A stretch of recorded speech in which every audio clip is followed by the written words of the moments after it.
హల్లెలూయా. మనం బైబిల్ చదవడం అయితే ఎంత చదువుతాం? ఉదయం ఒక అధ్యాయం చదువుతున్నాం కదా, అదే ఎక్కువ. ఇందులో ఎట్లుంది కథ దొరుకుతూ క్రైస్తవులు కూడా గట్టి అంటే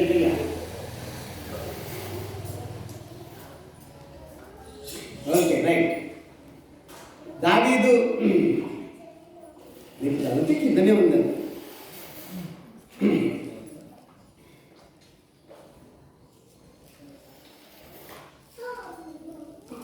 దానికి ఇదే మీ కానవారు ఒక శిశువు పొత్తిగుడ్డలతో చుట్టబడి ఒక తొట్టిలో పండుకొని ఉండుట మీరు చూచెదరని వారితో చెప్పాను. వెంటనే పరలోక సైన్య సమూహము ఆ దూతతో కూడా నుండి సర్వోన్నతమైన స్థలములో దేవునికి మహిమయు ఆయన విషయమైన ప్రజలకు భూమి మీద సమాధానం కలుగును కాకని దేవుని స్తోత్రము ఎవరాలు చేసింది?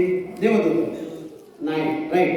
15 ఆ దూతలు తమ యుద్ధ నుండి పరలోకమునకు వెళ్ళిన తర్వాత ఆ గొర్రెల కాపరులు జరిగిన ఈ కార్యములను ప్రభు మనకు తెలియజేసి ఉన్నాడు. మనము బేత్లెహేము వరకు వెళ్ళి చూద్దాము రండని చూద్దామని ఒకరితో ఒకరు ఎక్కడికి వెళ్ళారు వీళ్ళు? ఇక పాడతారు బేత్లెహేములో సందడి. అవునా? దావీదు తెలియదా? పాటలు అయితే వాడతారు కానీ ఆ పాటలు ఉన్న అర్థాలు మాకు సంబంధం లేవు అని అంటున్నారు. దావీదు పట్టణం అంటే ఎవరు? బేత్లెహేము. హల్లెలూయా. వచ్చింది కదా ఈ మధ్యలో బేత్లెహేములో సందడి సందడి. అవునా? ఓకే. దావీదు పట్టణం అంటే ఎవరు? బేత్లెహేము. బేత్లెహేమము అంటే అర్థం ఏంటిదంటే అన్నవరము అని అర్థం. ఏంటిది అన్న? ఏంటిది బేత్లెహేం అంటే అర్థం ఏంటి? అన్నవరం అంటే సీమ అన్నవరం కాదు, పవన్ కళ్యాణ్. భోజనము దొరికే ప్రాంతం అని అర్థం. దాన్ని ఏం దొరుకుతుందా? చుట్టూ ఎక్కడైనా ఆకలి ఉంటుందేమో కానీ బేత్లెహేములో ఆకలి ఉండకపోయిందంట.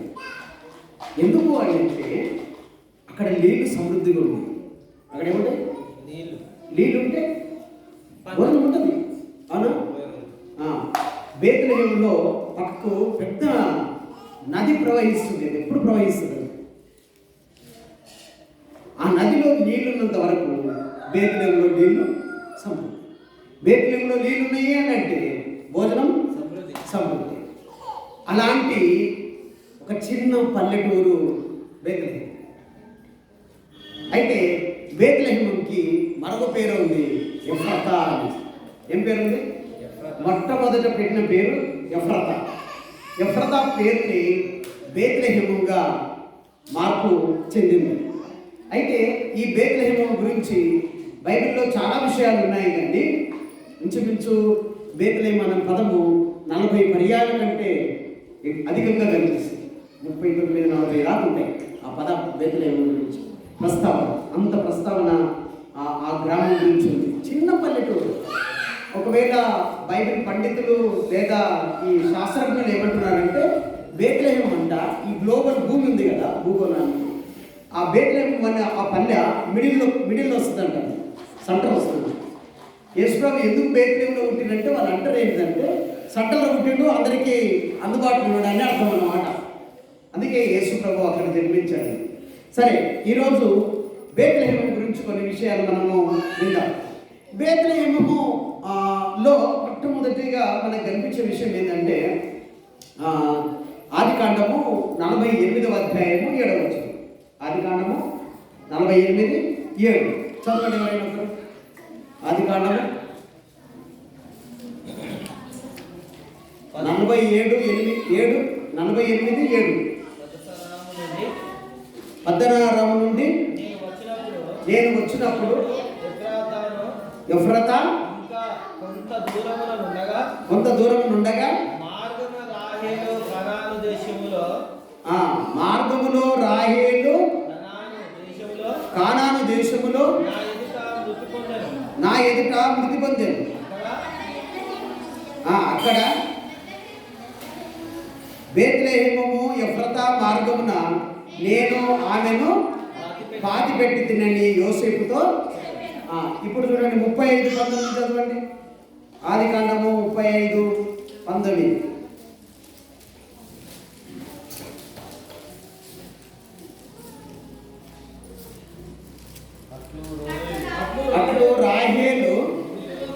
వృద్ధి నొంది బెత్లెహేమును ఎఫ్రాతా మార్గమున ఇక్కడ వస్తుంది. మొట్టమొదటిగా బెత్లెహేము లేదా ఎఫ్రాతా మొట్టమొదటిగా వచ్చినప్పుడు ఏం జరిగింది అని అంటే మరణం జరిగింది. బెత్లెహేము ఏం జరిగింది? బెత్లెహేము ప్రస్తావన వచ్చింది ఫస్ట్ టైము.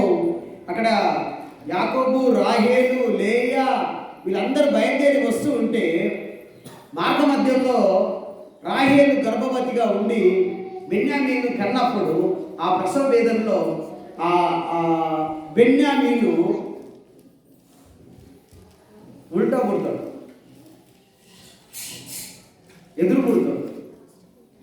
ఎదురు పుట్టడం వల్ల తల్లి రాహేలు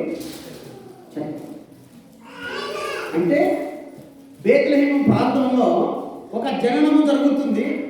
అదే జననము సమయం లోపల ఒకరికి జననము, ఒకరికి మరణం. సాధారణంగా ప్రతి స్త్రీ మరణము గుండా వెళ్ళకపోతే ఏ తల్లి బిడ్డలు కనలేదు. అంటే సాదా సీదాగా కాన్పు జరిగితే బాగుంటుంది, కానీ పుట్టేవాడు ఎదురుగా పుడితే మరణం తల్లికి. చాలామంది ఇప్పటికి కూడా కాన్పులో చనిపోయే తల్లులు ఎంతోమంది బిడ్డ తిరగబడి పేరు చుట్టుకొని లేకపోతే కాళ్ళు ఎదురు రావడం వల్ల తల్లి మరణిస్తుంది. బెత్లెహేములో జరిగిన మొట్టమొదటి సంఘటన ఏంటిది అంటే ఒక తల్లికి మరణం, ఒక బిడ్డకి జన్మ. అంటే రాహేలు చాలా అందగత్తే, అల్లరి చేయలేదు పిల్లల్ని. రాహేలు చాలా అందగత్తే. ఆమె కోసము 14 సంవత్సరాల జీతం ఉండి పెళ్లి చేసుకుంటున్నాను. కానీ అందగత్తే ఏమైంది? అడవిలో మార్గం మధ్యలో ఎవడెక్కుపోతాడని చెప్పి యాకోబు ఏం చేసిండు? ఆమె నాయన్ని పూడ్చి ఆ మార్గంలోనే పూడ్చిపెట్టేసి మరణం జరిగింది. బెత్లెహేములో మరణం. చిన్న పల్లెటూరు, ఇంచుమించు 50-60 సంవత్సరాల క్రితమే, 50-60 సంవత్సరాలు లేకపోతే ఒక 70 ఏళ్ళ క్రితమే బెత్లెహేములో 2000 మంది జీవించేవాళ్ళు. ఎప్పుడు? 100 ఏళ్ల కింద. మరి యేసు ప్రభు పుట్టినప్పుడు ఎంతమంది ఉంటారో మీరు ఆలోచన చేయండి. పెరుగుతుందా జనాభా తగ్గుతుందా? పెరగాలి. 100 సంవత్సరాలకి 2000-3000 మంది ఉంటే 2000 సంవత్సరాల క్రితంలో ఆ ఊరు ఎంత ఉండాలో మీరు ఆలోచన చేయండి. రాహేలు చచ్చిపోయినప్పుడు ఆ ఊరు ఎంత ఉండాలో ఆలోచన చేయండి. అంటే ఒక ఊరు ఉన్నదంటే పొలాలు ఒక 4-5 కిలోమీటర్ల దూరం ఉంటే ఎవరు పోతారని చెప్పి ఏం చేస్తారంటే ఆ పొలంలోనే పోయి ఒక గుడి చేస్తారు. అదే ఊరైంది, అదే పల్లె అయింది. బెత్లెహేము కూడా అట్లా వచ్చింది. అయితే ఒక మరణం జరిగింది, ఆ తర్వాత ఒక జననం జరిగింది. ఈమెను ఎవరు మోసుకుపోతారని చెప్పి యాకోబు ఏం చేసినట్ట రోడ్డు పక్కన తీసేసి పాతేసి వెళ్ళిపోయినట్టు బైబిల్ బోధిస్తూ ఉంది. ఇంకొక విషయం చెప్తున్నాం. ఇప్పుడు మళ్ళీ రండి, మీరు రూతు గ్రంథానికి రావాలి. రూతు గ్రంథానికి రండి. రూతు గ్రంథము 1వ అధ్యాయం. రూతు గ్రంథము 1వ అధ్యాయం.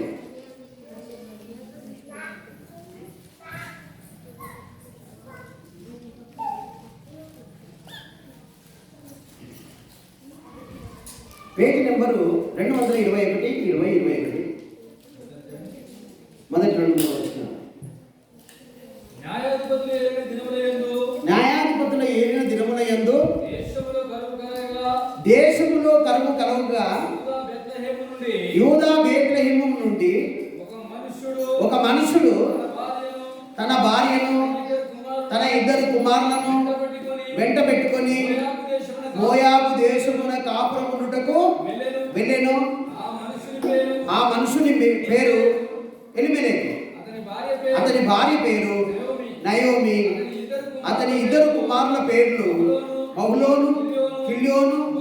వారు యూదా బెత్లెహేము వారైన ఎఫ్రాతీయులు. వారు మోయాబు దేశమునకు వెళ్ళి అక్కడ కాపురం ఉండేది. ఈ చిన్న పల్లెలో ఇంకొక కుటుంబం ఉంది. ఏ కుటుంబం అది? నయోమి, నయోమి కుటుంబము, నయోమి యొక్క భర్త పేరు ఎలిమెలెకు. ఇప్పుడు ఏం చదువుకున్నాం? దేశంలో కరువు కలగగా అని రాస్తుంది. దేశంలో, యూదా దేశంలో కరువు వచ్చింది అని అంటే బేత్లెహేములో కూడా కరువు వచ్చింది.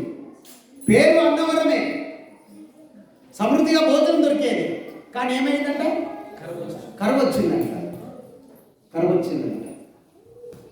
కరువు ఎందుకు వస్తుంది? మనుషుల పాపం ఎక్కువైతే దేవుడు వర్షాన్ని ఆపేస్తే కరువు వస్తుంది. అంతే కదా?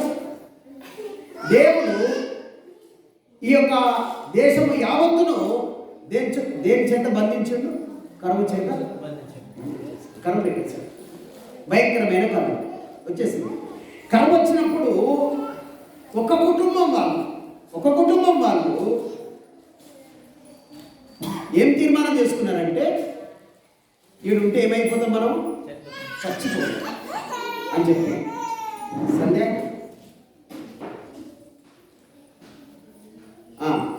ఎలిమెలెకు తన భార్య, తన యొక్క 2 కుమారులు, తనకు కలిగిన ఆస్తి అంతా తీసుకొని మోయాబు దేశానికి వెళ్ళిందంట. అంటే దేవుని నమ్మిన దేశంలోనేమో కరువు ఉంది, దేవుని నమ్మని దేశంలో ఏముంది? సమృద్ధి ఉంది.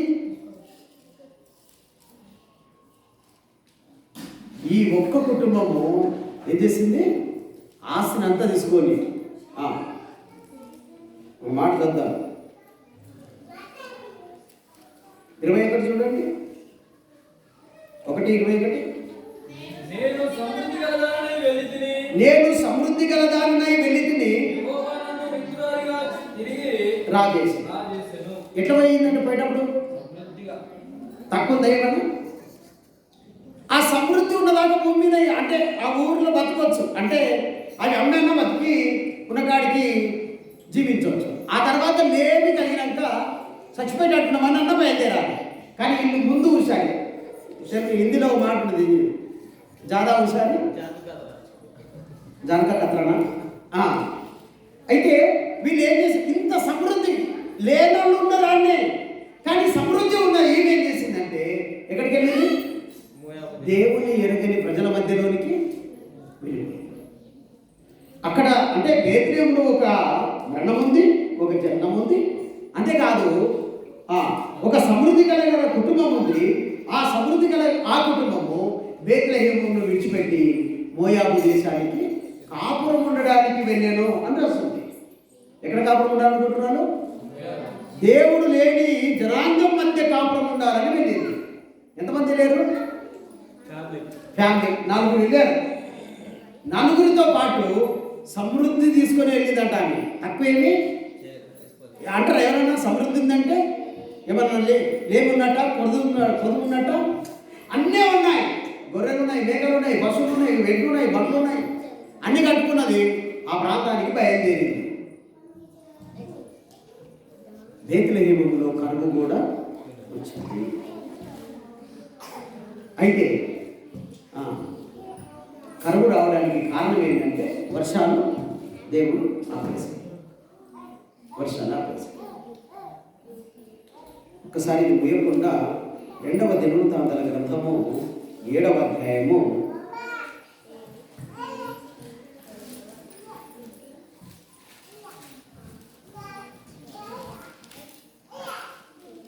7:14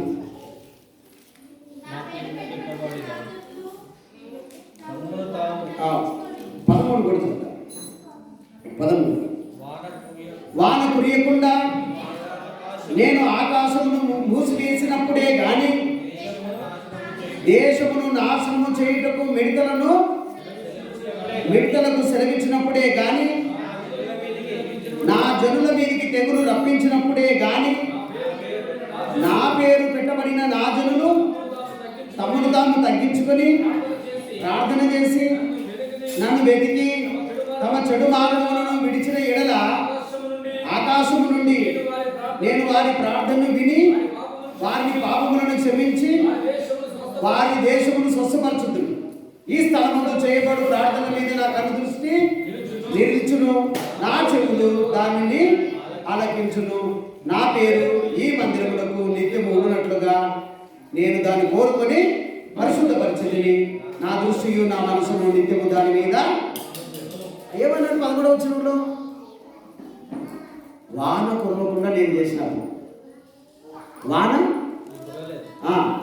కురవకుండా నేను చేసినప్పుడు, ఆకాశమును నేను మూసివేసినప్పుడు, నాశనము మీకు కలిగినప్పుడు, వరదలు చేత ముంచినప్పుడు, ఎప్పుడైనా మీ పాపమును బట్టి నేను ఆకాశాన్ని వర్షాన్ని మూసినప్పుడు మీరు నా వైపు తిరిగి నా సన్నిధిలో తల్లిదండ్రులను తగ్గించుకొని ప్రార్థన చేస్తే నేను మళ్ళీ ఏం చేస్తాను? మిమ్మల్ని క్షమించి మిమ్మల్ని స్వస్థపరిచి ఆకాశం వాక్యాలను మళ్ళీ విప్పి మీకు వర్షాన్ని కురిపిస్తానని దేవుని వాగ్దానం. ఎందుకు ఎందుకు కరువు వచ్చిందంటే ఈ ప్రజలు ఎవరు కూడా దేవుని దగ్గరికి రావడం లేదు. దేవుని సన్నిధిలో ఎవరు ప్రార్థన చేస్తలేరు, ఎవరు తగ్గించుకోవడం లేదు. కనుక దేవుడు ఆకాశాన్ని మూసేసాడు. కరువు వచ్చింది. చాలాసార్లు కరువు వచ్చింది, కానీ బేత్లెహేములో కరువు వచ్చింది. ఒక పాస్టర్ ఒక విషయం చెప్పి నాకు చాలా నచ్చింది. ఆ విషయం మీకు కూడా కరువు వచ్చింది. రాజుల మొదటి గ్రంథం 17-18 అధ్యాయం ఏంటంటే ఏరియా ప్రార్థన చేస్తే కూడా వర్షం ఆగిపోతుంది. అప్పుడు కూడా కరువు వస్తుంది. ఎందుకంటే వర్షాన్ని ఆపదు, ఏరియా పడకొద్దాయి ఆపేసినప్పుడు కరువు వచ్చినాక ఏరియా అయితే బతకాలి కదా సేవకుడు. నువ్వు పోయి కేంద్రంలో బాబు దగ్గర ఉండు, నేను నీకు భోజనం పంపిస్తానని చెప్పి అన్నాడు కదా. ఏరియా వెళ్ళి కేంద్రంలో బాబు దగ్గర వెళ్ళి అక్కడ కూర్చొని ఉంటే కాకులు ఏం తెచ్చినాయంట? రొట్టెలు, మాంసం. ఎన్నిసార్లు ఇచ్చినాయి? రోజు 2 సార్లు ఇచ్చినాయి, ఉదయము సాయంత్రం.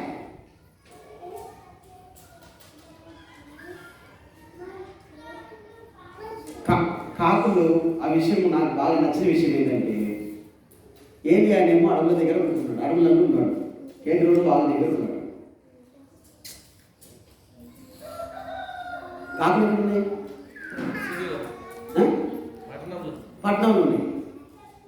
ఆయన చెప్పిన మాట ఏమో తెలుసా? ఏలియానేమో దేవుని దగ్గర ఉందంట, కాకులేమో లోకంలో ఉన్నాయి.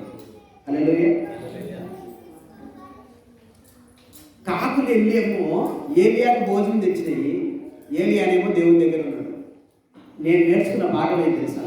నువ్వు దేవుని దగ్గర కూర్చుంటే కాకులు తెచ్చి నీకు అన్నం పెడతారు. కాకులు తెచ్చి నీకు కాకులు అంటే ఇప్పుడు ఆ నలకాకులు కాదు, ఏ కాకి తెచ్చి పెడతారు. 2 కాళ్ళ కాకి కూడా తెచ్చి పెడతారు. అంటే దేవునితో నీకు ఆ సంబంధం. ఈయన వెళ్ళలేదు, ఈయన రొట్టె కోసం పరిగెత్తలేదు, మాంసం కోసం పరిగెత్తలేదు. ఈయన దేవుని దగ్గర కూర్చుంటే కాకులు లోకంలోనికి వెళ్ళి కావలసిన భోజనాన్ని తీసుకొచ్చారు. నువ్వు నేను కూడా దేవుడితో ఆ బంధం కలిగి ఉంటే దేవుడు నీకు సమకూర్చి పెడతాడు. నిన్నటి జరిగిన సంఘటన చెప్తాను నేను. ఈరోజు కొత్త మొబైల్ పెట్టిమాట. నిన్నటి దినము ఒక బ్యాంక్ ఎంప్లాయీ ఫోన్ చేసి, అయ్యగారు మీకు నేను కొంచెం కానుక పంపుతున్నా, మీరు దేనికన్నా వాడండి అన్నాడు.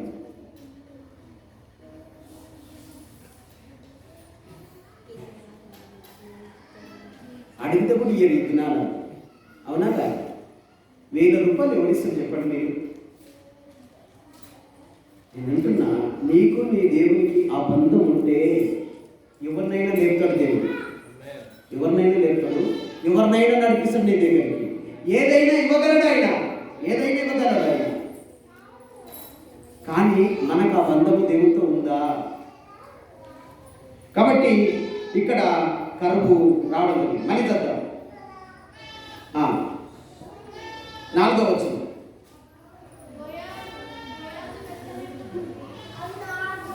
మొదటి అధ్యాయం రూతు 1:4. వారు మోయాబు స్త్రీలను పెళ్లి చేసుకుని, వారిలో ఒక దాని పేరు ఓర్పా, రెండవ దాని పేరు రూతు. ఓకే. 5వ వచనం. వారు ఇంచుమించు 10 సంవత్సరములు అక్కడ నివసించిన తర్వాత మహులోను కిల్లోను ఇద్దరును చనిపోయింది. కాగా ఆ స్త్రీ తాను కనిన 2 కుమారులను తన పెనిమిడియు లేనిదాయను. భర్త చచ్చిపోయాడు, ఇద్దరు కుమారులు కూడా వెళ్ళింది నలుగురు, అయితే మిగిలింది వచ్చిన అంటే తల్లి ఒకటి మిగిలింది, ఆ దేశపు స్త్రీలు ఇద్దరు మిగిలింది, ముగ్గురు. అయితే ఇక్కడ సమృద్ధి కలిగి వెళ్ళింది, ఏమైపోయింది? సమృద్ధి పోయింది, తర్వాత తన సంతానము పోయింది, తన భర్త కూడా మరణించాడు. ఈ అధ్యాయంలో మనం నేర్చుకోవాల్సిన సత్యం ఏంటంటే, దేవుని సన్నిధికి దూరం అయింది ఈ కుటుంబం, మరణమైంది ఈ కుటుంబము. అంటే బేత్లెహేములో ఉన్నోళ్ళు చచ్చిపోయినట్టు లేవదు, బైబిల్ ఏం చెప్పదు. కరువైతే వచ్చింది, కానీ ఎవరు కావాలి? కానీ సమృద్ధి కలిగి వెళ్ళి అక్కడేదో బ్రతుకుదాం అనుకున్నారు. అక్కడికి వెళ్తే సైతాను వాళ్ళను ముగ్గురిని మిగిలిచేశారు. దేవునికి దూరం అయితే సాతానుడు బ్రింగుతాడు. బేత్లెహేముకు దూరం అయ్యి ఈ కుటుంబం మరణం పొందింది. అయితే ఇక్కడ మరొక విషయం, ఇదే బేత్లెహేములో మరి ఒక కుటుంబం ఉంది. ఆ కుటుంబంలో ఈ యొక్క విషయాలన్నీ కూడా మనకు కనిపిస్తాయి.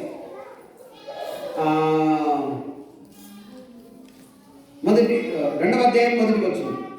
నయోమి పెనిమిటికి బంధుకోడు ఒకటి ఉండేను, అతడు చాలా ఆస్తిపరుడు, అతడు ఎలిమెలెకు వంశము వాడై ఉండెను, అతని పేరు బోయాజు. బోయాజు ఎక్కడున్నాడు? బోయాజు ఎక్కడున్నాడు? బేత్లెహేములోనే. ఈమె మళ్ళీ వచ్చింది. మనం నేను 21, 22 చదివిన కదా, మొదటి అధ్యాయం 1, 21, 22లో ఆమె తిరిగి బేత్లెహేముకి వచ్చింది. ఎవరెవరు వచ్చారు? రూతు, తర్వాత రూతు, నయోమి, ఇద్దరే. ఓర్పా వెళ్ళిపోయింది, చిన్న కోడలు వెళ్ళిపోయింది, పెద్ద కోడలు, అత్త, ఇద్దరు మాత్రమే మళ్ళీ బేత్లెహేముకి వచ్చింది. బేత్లెహేముకి వచ్చేసరికి బేత్లెహేములో ఒక యవనస్తుడు ఉన్నాడు, ఒక దేవుని యందు భయభక్తులు కలిగిన వాడు ఉన్నాడు. అతని పేరు బోయాజ్. చాలా మంచివాడు, చాలా మంచి సుగుణం ఉన్నవాడు. 4వ వచనం చూడండి, 2వ అధ్యాయం 4వ వచనం. బోయాజు బేత్లెహేము నుండి వచ్చి, యెహోవా మీకు తోడయుండును గాక అని చేను కోయి వారితో చెప్పగా, వారు యెహోవా నిన్ను ఆశీర్వదించును గాక అనిరి. పొలంలో బోయాజు పొలంలో జరుగుతున్న సంఘటన. బోయాజు ఊరు నుంచి, బేత్లెహేము నుంచి పొలంలోకి వచ్చాడు. పొలంలోకి వచ్చి పొలం కోస్తున్నట్టు, అంటే ఎవరి చేతి వస్తూ ఉంటే ఆ కోసే వారిని ఏమన్నాడంట బోయాజు? దేవుడు మీకు తోడయుండును గాక అని దీవిస్తున్నాడు. చూడండి, 12 ఏమంటున్నాడు?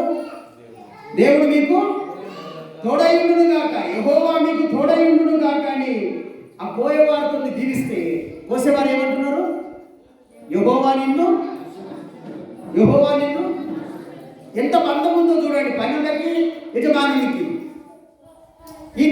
ఈయననేమో వాళ్ళను మీకు దేవుడు తోడయుండని అంటున్నాడు, వాళ్ళు ఏమంటున్నారు? దేవుడు నిన్ను, యెహోవా నిన్ను ఆశీర్వదించును గాక. అంత బంధం కలిగినాడు. పన్నెలను కూడా పరిగి ఏరుకునే వారిని కూడా చిన్న చూపు చూడండి, భక్తి కలిగిన వాడు బోయాజు. ఇలాంటి కుటుంబంలో మళ్ళీ రూతు వచ్చింది. రూతు బోయాజును పెళ్లి చేసుకుంది. తర్వాత ఆ విషయాన్ని చదువుతాం. 4వ అధ్యాయం 11వ వచనం. 4:13. అందుకు ఆమె కాబట్టి బోయాజు ఆ రూతును పెళ్లి చేసుకొని ఆమె ఎదుగు పోయినప్పుడు యెహోవా ఆమె గర్భవతి అన్నట్లు అనుగ్రహించెను గనుక ఆమె కుమారుని. బోయాజు ఎవరిని పెళ్లి చేసుకుంటూ? రూతు పెళ్లి. రూతుకి ఎన్న పెళ్ళింది? బోయాజుకి మొదటిది. ఎవరన్నా అప్పుడు రా, 3 భార్యల జీవితం, విధవరాలు. కానీ ఆమె జీవితాన్ని, ఆమె క్యారెక్టర్ చూసి బోయాజు ఇష్టపడి పెళ్లి చేసుకున్నాడు. క్యారెక్టర్ చూసి పెళ్లి అంటే భర్త ఉండంగానే పాపం చేసే దినాలు ఇవి. భర్త చచ్చిపోయినాక నిప్పులా బ్రతికింది రూతు. ఆ రూతు యొక్క క్యారెక్టర్ ప్రజలందరికీ, గ్రామ ప్రజలకి, ఇరుగు పొరుగు వారికి, పనులకందరికీ తెలుసు. బతికితే రూతులాగా బతకాలి అందరు అంత మంచిది. అప్పుడు అన్నట్టు చేసుకుంటే ఈమెనే అని తీర్మానం చేసుకొని రూతును పెళ్లి చేసుకున్నాడు. సెకండ్ మ్యారేజ్ అవి ఓకే అయ్యింది, అయిపోయింది. అది దేవుడు కూడా దీనికి అనుమతించి బోయాజు పెళ్లి చేసుకుంటే బోయాజును దేవుడు ఆశీర్వదించి బోయాజు తర్వాత రూతుకు పుట్టిన కొడుకే ఓబేదు. ఎవరైనా ఓబేదును కన్నది. 17వ వచనం ఆమె పొరుగు స్త్రీలు నయోమి కొరకు కుమారుడు పుట్టినని చెప్పి అతనికి ఓబేదు అని పేరు పెట్టింది. అతడు దావీదునకు తండ్రి అయిన యెషాయి యొక్క ఇప్పుడు అర్థమైందా? దావీదు తండ్రి పేరు యెషాయి తండ్రి పేరు ఓబేదు తండ్రి పేరు బోయాజు తండ్రి పేరు లేదు. బోయాజు తల్లి గురించి లేదు. బోయాజు భార్య రూతు. అవునా కదా? ఒక మోడు బారిన రూతు జీవితంలో బోయాజును తీసుకొచ్చి బోయాజును పెళ్లి చేసి బోయాజు ద్వారా ఓబేదునిచ్చి, ఓబేదు ద్వారా యెషాయినిచ్చి, యెషాయి ద్వారా దావీదునిచ్చి, దావీదులో నుండి ఎవరు వచ్చినట? యేసు ప్రభు. హల్లెలూయా. చూడండి, బేత్లెహేములో ఈ కుటుంబాలు మొట్టమొదటిగా యాకోబు తన భార్య యొక్క మరణం, బెన్యామీను జననం. రెండవ కుటుంబము ఎలిమెలెకు, నయోమి, ముగ్గురు మరణాలు. రూతుకి బోయాజుతో పెళ్లి. బోయాజు రూతులను దేవుడు ఆశీర్వదించి ఓబేదునిచ్చాడు. ఓబేదు యెషాయిని కన్నాడు. యెషాయి దావీదును తనతో పాటు 8 మంది కుమారులను కన్నాడు. అందుకే దావీదు పట్టణమందు లేడు, రక్షకుడు. ఇది కథ. ఎప్పుడు వచ్చినాం మనం అక్కడ? యేసు ప్రభు ఎందుకు పుట్టాడో మీకా గ్రంథానికి వద్దాం. మీకా గ్రంథం 5:2. మీకా 5:2.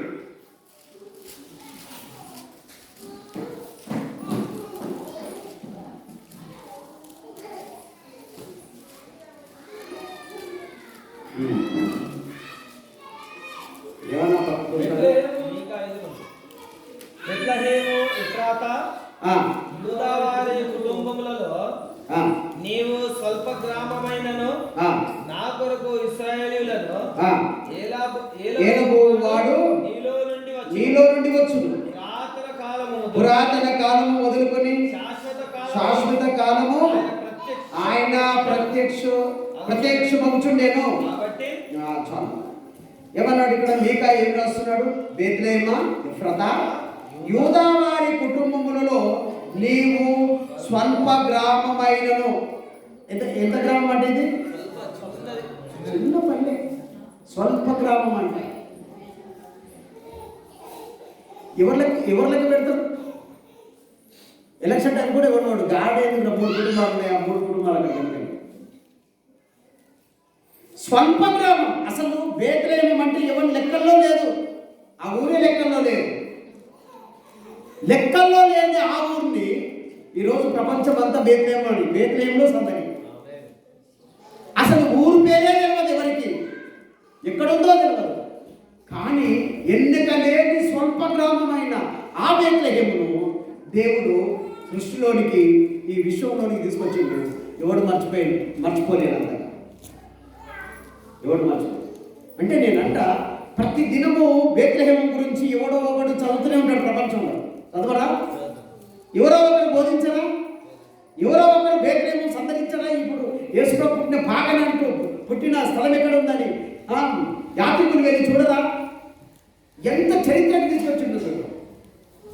అంటే దేవుడు ఎంత నమ్మదగిన వాడో మనకి ఇక్కడ అర్థమవుతుంది. ఏమంటుండంటే యూదా వారి కుటుంబంలో నీవు స్వల్ప గ్రామమైనను నా కొరకు ఇశ్రాయేలును ఏలబోవాడు నీలో నుండి వచ్చును. నీలో నుండి వస్తాడు. ఎవరైనా అధిపతి, ఎవరైనా యేసు ప్రభు పరిపాలకుడు, నిరంతరము పరిపాలించే రాజు ఎడబుడతాడంట. చిన్న స్వల్ప గ్రామమైన బేత్లెహేములో ఉంటాడు. యెరూషలేములో ఉండొచ్చు కదా, పట్టణం కాదు. ప్రభు అనుకున్నాడు చిన్న వారిని ఎన్నుకున్నాడు. అందుకే చిన్న పిల్లలది పరలోక రాజ్యం. హల్లెలూయా. ఎవరిది రాజ్యము? చిన్నపిల్లలది. చిన్న పల్లెటూరే మంచిది. మీకు తెలుసా లేదు? పల్లె అంట ఏం కావాలో తీసుకోంటుందంట. పల్లె ఏం కావాలో తీసుకోండి ఉంటుందంట. అంటే పల్లెకి వెళ్తే 4 చేతులు తిరిగితే నీకు 4 మిరపకాయలు దొరుకుతాయి, టమాటాలు దొరుకుతాయి, కూరగాయలు దొరుకుతాయి, 4 కంకులు దొరుకుతాయి ఆకలి ఉంటే. అవునా? 4 చెట్లకు 4 శుభ్రకాయలు దొరుకుతాయి కాకపోతే నీకు. పట్టమంటదంట, ఏమిస్తామంటదంట. ఇదేమో ఏం కావాలంటది, అదేమో ఏమిస్తావో తీసుకుంటాడు. అంత తేడా పల్లెకి పట్టణానికి. కాబట్టి స్వల్ప గ్రామమైన ఈ పల్లె దేవుడు ఆ పల్లెలో అధిపతి సృష్టికర్త పుట్టాలని తీర్మానము చేసుకున్నాడు. ఇక్కడున్న మనం కూడా నువ్వు స్వల్ప జనాంగమే కావచ్చు, ఎన్నికలేని వాడవి కావచ్చు. కానీ దేవుడు అంటున్నాడు వాళ్ళ మీద నేను ఆయన కన్ను దృష్టి నిలిపి ఉన్నాడు. నీ మీదనే. నువ్వు స్వంతమే కావచ్చు, ఎన్నిక లేకుండొచ్చు, ఎవరు గుర్తించకపోవచ్చు. కానీ దేవుడు అంటున్నాడు నీలోనే అధిపతి జన్మిస్తాడు. ఈ యొక్క వాగ్దానం, ఈ ప్రవచనం నెరవేర్పు కోసమే యేసు ప్రభు ఎక్కడ ఉంటాడనుకున్నాడు? బేత్లెహేము. ఇప్పుడు వద్దాం మళ్ళీ మత్తయి సువార్త 2వ అధ్యాయం 1-2 వచనం. రాజు అయిన హేరోదు దినముల యందు యూదయ దేశము బేత్లెహేములో యేసు పుట్టిన పిమ్మట ఇదిగో తూర్పు దేశపు జ్ఞానులు యెరూషలేమునకు వచ్చి యూదుల రాజుగా పుట్టినవాడు ఎక్కడున్నాడు? తూర్పు దిక్కున మేము ఆయన నక్షత్రమును చూసి ఆయన పూజింపవచ్చుమని. ఓకే, జాగ్రత్తగా వినండి. జ్ఞానం వచ్చిన వాళ్ళు జ్ఞానం. రాజైన హేరోదు దినముల యందు యూదయ దేశపు బేత్లెహేములో యేసు పుట్టిన పిమ్మట ఇదిగో తూర్పు దేశపు జ్ఞానులు వచ్చి యూదుల రాజుగా పుట్టినవాడు ఇక్కడ ఉన్నాడు. నక్షత్రం చూసి బయలుదేరి వచ్చింది. కానీ ఎందుకు నక్షత్రం కడతాం మనం అంటే,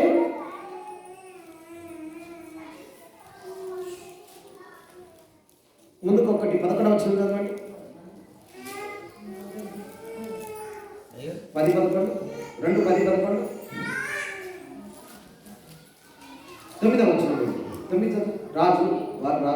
రాజు మాట విని బయలుదేరి పోచుండగా ఇదిగో తూర్పు దేశమున వారు చూచిన నక్షత్రము ఆ శిశువు ఉండిన చోటికి మీదుగా వచ్చి నిలుచు వరకు వారికి ముందుగా నడిచారు. వారు ఆ నక్షత్రమును చూసి అత్యానందభరితులై ఇంటిలోనికి వచ్చి తల్లి అయిన మరియను ఆ శిశువును చూసి సాగిలపడి ఆయనను పూజించి తమ పెట్టెలు విప్పి బంగారమును సాంబ్రాణిని కానుకలుగా ఆయనకు సమర్పించింది. నక్షత్రము ఏ నక్షత్రాన్ని చూసి బయలుదేరారో ఆ నక్షత్రం అంట వాళ్ళకు ముందుగా నడిచి యెరూషలేము వరకు వచ్చిన తర్వాత నక్షత్రాన్ని వదిలేసి వీళ్ళు రాజుకి పోయి నక్షత్రాన్ని వెంబడించవలసిన వీళ్ళు నక్షత్రాన్ని వదిలేసి ఏ రోజు రాజు దగ్గరికి పోయారు. ఎందుకంటే రాజు కదా, రాజకోటలో పుట్టిండొచ్చు అని వీళ్ళు ఏ రోజు రాజు దగ్గరికి వెళ్ళి ఏ రోజు రాజు చెప్తే కలవరం. ఆ తర్వాత పరిశోధన చేసి వాళ్ళను బేత్లెహేముకు పంపితే దేవదూత ఆజ్ఞ మేరకి ఆ నక్షత్రం వచ్చి యేసు ఏ కుటుంబంలో ఏ ఇంట్లో జన్మించిండో ఆ ఇంటి మీద నిలబడ్డాడు, వచ్చి నిలిచిండు వాళ్ళకి ముందుగా.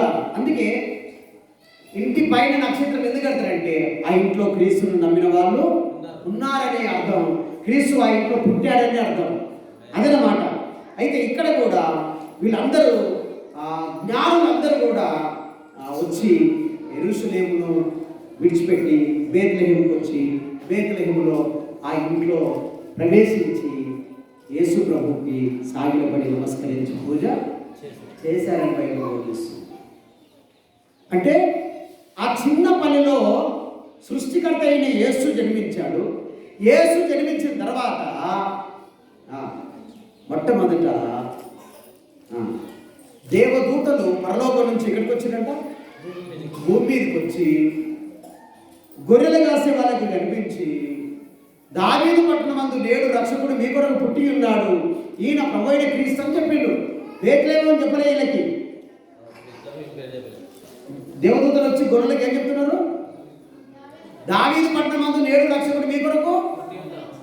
దావీదు పట్టణం అంటే వీళ్ళకు వెంటనే వెలిగింది ఏంటిది? బేత్లెహేము. గొర్రెలు వెళ్ళి వాళ్ళు కూడా దేవుణ్ణి పూజించి ఆనందించి ప్రచురపరిచినట్టు బైబిల్ బోధిస్తుంది. గొర్రెలు వెళ్ళి దేవదూతలు ఏమో పరలోకం నుంచి భూలోకానికి వచ్చేసారు. ఆ తర్వాత 2 సంవత్సరాల తర్వాత ఎవరు వచ్చారు? జ్ఞానులు వచ్చి వాళ్ళు కూడా పూజించారు. అప్పటి వరకు యేసు ప్రభు ఎక్కడున్నాడు? బేత్లెహేములోనే ఉన్నాడు. కాబట్టి బేత్లెహేములోనే గాయించారు. తర్వాత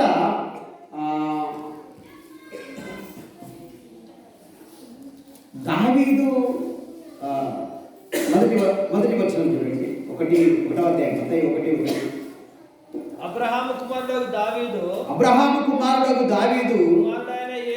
దావీదు కుమారుడైన యేసుక్రీస్తు వంశస్థుడు. ఇక్కడ మీరు ఈ ఆలోచన చేయండి. అబ్రహాము కుమారుడు ఎవరు? అబ్రహాము కుమారుడు దావీదు. ఇసాక్ గారు చూడండి. అబ్రహాము కుమారుడు కాడికి వెళ్ళి డైరెక్ట్ దావీదు దాకా దావీదు నా కుమారుడు అంటది అబ్రహాము. ఎక్కడికి వచ్చాడు? వంశం. అబ్రహాము కుమారుడు దావీదు అంట. దావీదు కుమారుడు ఎవరు? దావీదు కుమారుడు సొలొమోను. కానీ సొలొమోను కాదు ఇక్కడ. దావీదు కుమారుడు యేసు క్రీస్తు వంశావళి అన్నాడు. దావీదు గురించి మర్చిపోబోతున్నాం. దావీదు పట్టణం గురించి వింటున్నాం ఈరోజు. దావీదు గురించి కూడా వింటాం. దావీదు ఎలాంటి వాడు అని అంటే దేవుని చిత్తానుసారమైన మనసు ఉన్నవాడు. ఎవరి మనసు? దేవుని మనసు ఏమనుకుంటుందో దావీదు మనసు అదే అనుకుంటుంది, అదే జరిగిస్తుంది దావీదు మనసు. మరి మహాదేవుడై ఉండి దావీదు వంశంలో ఆయన జన్మించాలని ఇష్టపడ్డాడు. చూడండి, ఈ విషయంలో మనము చాలా మొదటి అధ్యాయంలో చాలా విషయాలు ఉన్నాయి. కానీ మనకు సమయం లేదు. దేవుని చిత్తమైతే మళ్ళీ వింటాము. బేత్లెహేములో మరణం ఉంది, జననం ఉంది. బేత్లెహేములో పాపం ఉంది, కరువు ఉంది. బేత్లెహేమును విడిచిపెట్టి నష్టపోయిన వారు ఉన్నారు. బేత్లెహేముకు తిరిగి వచ్చి మోడుబారిన జీవితాల నుంచి విడుదల చేసుకున్న వారు ఉన్నారు. అందులో నుంచే బోయాజును దేవుడు ఎన్నుకున్నాడు. బోయాజుకు ఓబేదునిచ్చాడు, ఓబేదుకు యెషయినిచ్చాడు, యెషయికి దావీదునిచ్చాడు, దావీదు వంశంలో ఎవరు వచ్చారు? యేసు ప్రభు వచ్చాడు. యేసు ప్రభు వచ్చాడు. ఒక మాట మనం చదువుకొని నేర్చుకుందాం. లూకా సువార్త 18వ అధ్యాయము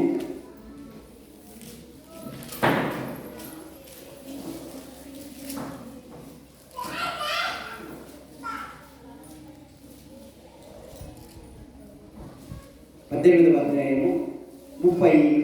వచనం. అప్పుడు వాడు యేసు దావీదు కుమారుడా నన్ను కరుణించుమని కేకలు వేయగా ఊరుకుండుమని ముందర నడుచుచుండిన వారు వారిని గద్దించిరి గాని వాడు మరి ఎక్కువగా దావీదు కుమారుడా నన్ను కరుణించుమని కేకలు వేసెను. అంతటా యేసు నిలిచి చాలు. గుడ్డి భిక్షకుడు రోడ్డు పక్కన ఉన్నాడు. ఎరుకో దగ్గర ఉన్నాడు. ఎరుకో పట్టణానికి బయట ఉన్నాడు. యేసు ప్రభు ఎరుకో లోపలికి వస్తుంటే గుడ్డివాడు కదా, జన సమూహము మౌనంగా నడుస్తారా, మాట్లాడుకుంటూ నడుస్తారు. ఆ శబ్దం విన్నాడు. ఎవరైతే ఇక్కడి నుంచి అని అంటే ఆ వెనుక పోయిన వాళ్ళు ఏమన్నారో చూడండి మీరు. వెనుక పోయిన వాళ్ళు 37వ వచనం. వారు నజరేయుడగు యేసు ఈ మార్గంలో వెళ్ళుచున్నాడని వారితో ఏమంటారు? ప్రజలు ఏమని చెప్పారు? ఆయనకి గుడ్డివాడికి ఏం చెప్పారు? నజరేయుడైన యేసు అని ఆయన చెప్తే ఈయన ఏమనాలి? గుడ్డోడు ఏమనాలి? నజరేయుడైన యేసు నన్ను కరుణించనాలి. కానీ ఏమంటుందో అంటే ఈ గుడ్డోడికి తెలుసు దావీదు కుటుంబంలో పుడతాడని. హల్లెలూయా. అది సంగతి.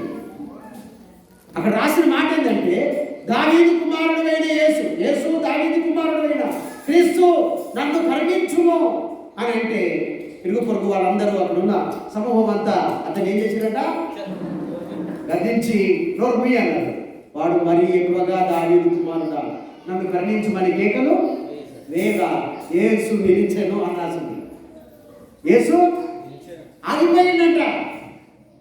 దావీదు కుమారుడు అంటే ఆగిపోతాడు ఆయన. దావీదు కుమారుడు నన్ను కరుణించు అంటే ఇక కాలు ముందు పోదు ఆయనది. యేసు ప్రభువును ఆపే శక్తి ఏదైనా ఉందంటే ప్రార్థన. ప్రభువా ఇదిగో నజరేయుడైన యేసు నన్ను కరుణించు. ఆరోగ్యం బాలేదా? యేసు నన్ను కరుణించు. అప్పుడా? నజరేయుడా నన్ను కరుణించు. సమస్యలా? నన్ను కరుణించు. ఇదిగో గుడ్డితనమా? నన్ను కరుణించు. ఏలాంటి బాధలు ఉన్నాయా? దావీదు కుమారుడా నన్ను కరుణించంటే ఇక ముందుకు అడుగు కూడా ఓ దేశప్రభు ఆగేస్తాడు. డబ్బులు ఇస్తే ఆగుతావా ప్రభు అంటే ఆగుతాడా? బంగారం ఇస్తా అంటే ఆగుతాడా? భూమి రాసిస్తా అంటే ఆగుతాడా? నాకు బలం ఉంది అని ఆయన ఆపుతుంది. ఆయన ఆగుతాడా? నీవు ఏ విధము చేత దేవుని ఆపలేవు. కానీ ఒకటే ఒక విధం ఉంది. దావీదు కుమారుడా నన్ను కరుణించంటే ఆయన ఆగిపోతాడు అంతే. ఆయన ఆగిందంటే అప్పటి నుంచి అప్పటి వరకు గుడ్డివాడిగా ఉన్న అతని జీవితంలో వెలుగు ఉదయించింది. చీకటి వెళ్ళిపోయింది. అడగతిని జీవితం వెళ్ళిపోయింది. పని చేసుకొని ఇతరులకు ఇచ్చే స్థితికి అతని జీవితం మారిపోయింది. మనం కూడా ఆ దావీదు పుట్టిన ఆ ఊరిని, దావీదు వంశంలో పుట్టిన క్రీస్తుని మనం జ్ఞాపకం చేసుకొని దావీదు కుమారుడా నన్ను కరుణించుమని అంటే దేవుడు తప్పకుండా నేను దావీదుని కరుణించాడు. పశువుల దొడ్డిలో, గొర్రెల దొడ్డిలో ఉన్న దావీదుని తీసుకొచ్చి మహారాజును చేశాడు. ఎక్కడ ఉండు, ఎంత స్వల్ప గ్రామంలో, ఎంత చిన్న స్థితిలోనే ఉన్నా నీవు ఒక ప్రార్థన చేయగలిగితే, దావీదు కుమారుడా నన్ను కరుణించు అని అనగలిగితే ఆ కరుణామయుడు తప్పకుండా నిన్ను దర్శిస్తాడు, ఆగిపోతాడు. ఆయన నిలబడ్డాడంటే నిలబడి అన్నాడు, అతనికి చూపునిచ్చాడు. 43వ వచనం, వెంటనే వాడు చూపు పొంది దేవుని మహిమపరచుచు ఆయన వెంబడించెను. ప్రజలందరూ అది చూసి దేవుని స్తోత్రం చేసిరి. అందరూ దేవుని స్తుతించారు. ఆ గుడ్డోడు కూడా దేవుని స్తుతించాడు. దేవుని ఆపగలిగింది ఒకటి ఉంది, అది ప్రార్థన. దావీదు కుమారుడు నన్ను, దావీదు కుమారుడు ఆయన, దావీదు వంశంలో పుట్టిండు ఆయన. అంతేకాదు దావీదు గ్రామంలో పుట్టిండు. ఆయన పుట్టినప్పుడు ఏం లేదంటే ఆయనకి ఇల్లు కూడా లేదు. ఆయననే అంటాడు, నక్కలకు గొర్రెలను ఆకాశ పక్షులకు ఊళ్ళున్నవి కానీ మనిషి కుమారుడికి తలవంచుకున్న స్థలము పుట్టిండు. ఆ పుట్టినాక పండబెట్టుకోవడానికి, పండబెట్టడానికి స్థలం లేక పశువుల కుటుంబంలో, పశువుల తొట్టిలో, ఆ కుడిది అది పోసే తొట్టిలో అక్కడ కొద్ది గుడ్డలు చుట్టబట్టి అక్కడ పనులు పెట్టారు.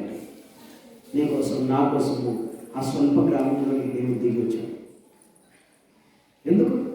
అనేక జీవితాల్లో వెలుగుని నిలుపుతామని, అనేకులను క్రీస్తు మార్గంలోనికి నడిపిద్దామని, మోక్షానికి నడిపిద్దామని, సంతోషంలోనికి, సమాధానంలోనికి, కుటుంబంలోనికి ఆనందం కలగజేయడానికి దేవుడు బేత్లెహేములో జన్మించాడు.